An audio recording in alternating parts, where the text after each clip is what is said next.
And sometimes I feel like if he were to hit rock bottom, that's his journey that he needs to figure out on his own. I used to spend hours and hours and hours of my days as the cleanup crew. Damn, she really had to divorce this guy. We have the Kardashians season 3, episode 2 to recap today. There's a lot of tea. There's a lot of spillage. The last episode, Kim was in mid-conversation with Kris about the Kanye stuff. And this is where we pick up on this episode.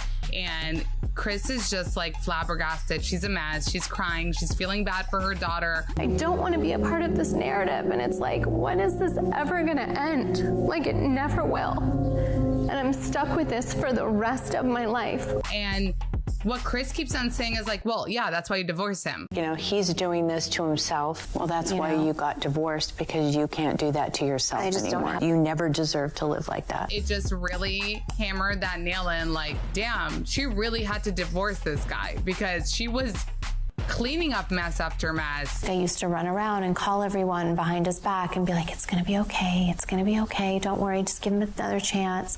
I used to spend hours and hours and hours of my days as the cleanup crew. What I think is super interesting is everyone always wanted to know, like, how are these kids not figuring things out? I mean, imagine trying to explain this to a 9-year-old at this point, North, who I'm sure is hearing something. And maybe she won't say it. That's what breaks my heart. She actually doesn't know.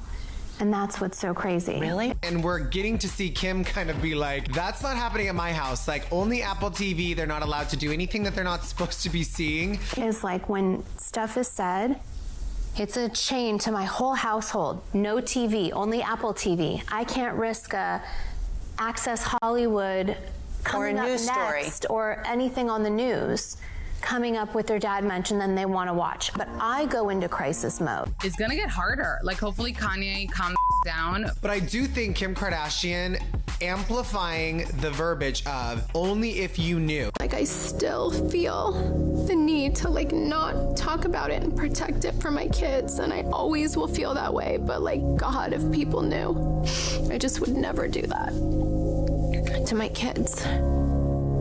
It just is really crazy. It's crazy. Like, there's things that she just could totally tell us and we would have our minds blown. Well, we do know the, like, you know, what he did to Pete, the things that he was tweeting and Instagramming about Kim and Kris, him letting North be on social media, and then his anti-Semitic comments and, like, all these things. Everything you just listed are terrible, terrible things. Like, what could be worse than that? Well, that's what Kim is saying. Like, I really can't believe that I used to be married and love this man, and he turned out to be just like a completely different person. It's like the hardest feeling to watch someone you really loved and you have a family with just be so different than who you knew. But it is weird. It's like, out of all the men in the family that do wrong to these women, they are very pick and choosy with, like, how far they go.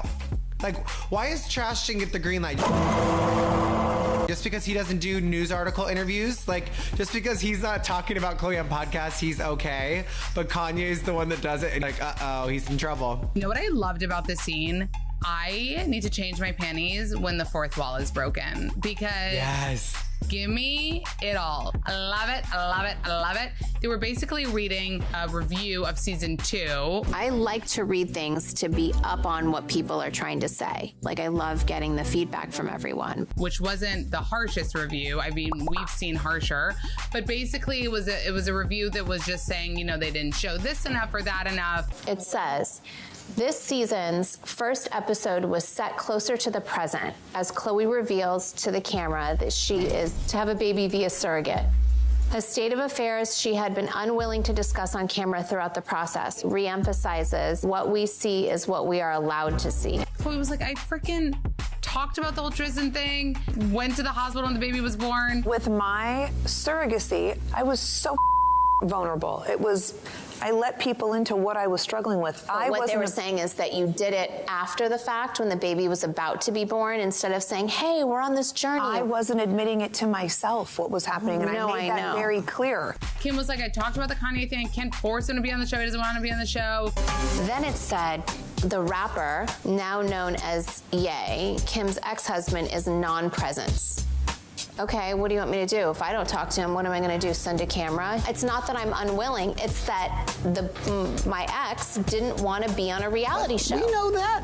I love hearing about Kim talking about the struggles of dating Pete Davidson. And she's like, how do I talk to somebody like, hey, what's up? Like, oh, before we go any further on our first date, like, I'm on a reality show. Like, do you want to be a reality star? I'm not going to like meet someone and be like, pause. Before we really get to a place, will you be on my show? Like, no. And he was still on. Fans were like, Pete's not on the show. Then I opened up. Then I had him on the show. I talked about like every last thing. What else? See us in bed together? And I'm like, okay, but you didn't really give us Pete. So like, don't say you gave us Pete because there was like barely any Pete. So they're basically like, we're putting our all into this. How do you dare come for how much we're showing and cough, cough, wink, wink. Some of the other family members only do like the fun stuff. And again, we have Kim and Khloe showing their lives, being vulnerable, sharing it all, carrying the burden. Khloe and Kim were saying that they're the only ones that really show their lives. No matter what show we're on, no matter what season. What? The same old. It's you and me. Khloe and I, we give real content. We're sharing every last detail of our lives. I talk about me wanting to lose weight and I am brutalized. I'm the face of all this criticism. And you have other sisters like the Jenners who pop in every now and then to drive stick shift.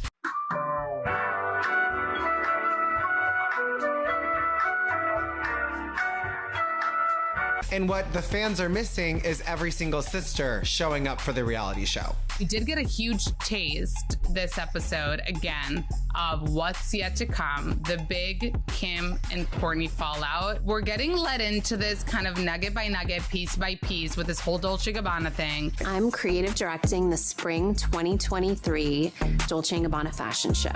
Kim does say in this episode that she told Kourtney that the whole SKIMS X Dolce Gabbana was supposed to be a thing, isn't a thing anymore. It didn't work out. I did have a conversation with Kourtney. First, it was going to be a Dolce and SKIMS deal. We couldn't get the product in time. I did call her and say, hey, the SKIMS factor is out. I'm still going to creative direct the show. But Kim also says, I don't think Kourtney understood how big of a deal it is. I don't know if she realized how big of a deal that this was, you know, and how big of a production this is. Like, Kourtney may have thought like, oh, it's like Kim backstage, like creative directing. I don't know that Kourtney knows at this point that it's Chow Kim, like her face plastered all over the world and basically like this huge global freaking event that will overshadow Kourtney's little wedding sponsorship. And I can already see where this is going because the other nuggets we're getting is Kourtney's constant kind of digs that like Kim is competitive and they're 18 months apart. I mean, Kim and I are 18 months apart, so we definitely grew up like more competitive, although I've let that part go. I'm not sure if she has. I'm like, wait, Kim is competitive with you? Like... Because Kim's never once brought up a comparison between the two. That's Kourtney, I think, self-projecting the competitiveness that she probably has with Kim. So while Kourtney is working on this Wall Street Journal piece, the producer is actually probing with questions like, okay, but why did it take you 5 years? Like, what's the story there? Kourtney basically blames Kim. It took someone 5 years to get to. There's like something underneath there. Yeah. Like, what is that story? I think it was like the pressure, mostly from Kim, like, what's your business? I have my thing and I have my thing. And then it's like, but what's yours? Kim is like her scapegoat. But then she said that she's more into raging against the machine. I like to rage against the machine and like, I don't know, just not do what everyone's asking of me or expecting of me. She was basically like retaliating by not creating a business. She was like, you keep on asking what's my thing? I have no thing. Okay? I have no thing. Like, I don't get what she was doing. So what did you guys think of episode 2? Let us know in the comments below. And make sure to check out all of our past recaps in case you missed them. And don't forget to subscribe.